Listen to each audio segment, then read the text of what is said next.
কলি, খলিল খান সাহেব, তোদের কেউ বাঁচাতে পারবে না।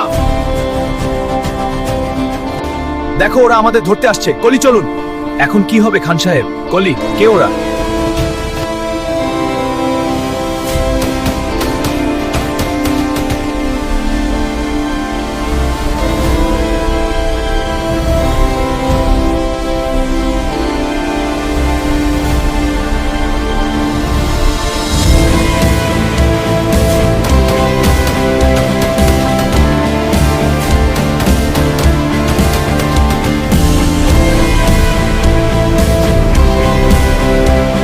শত্রু আসছে, যেভাবেই হোক আমরা তাদের দেখে ছাড়বো।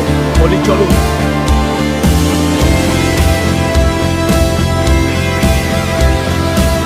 এবার খলিলকে নিয়ে আসো। বলেছি যাও, এবার খান সাহেব আর খলিলকে নিয়ে আসো।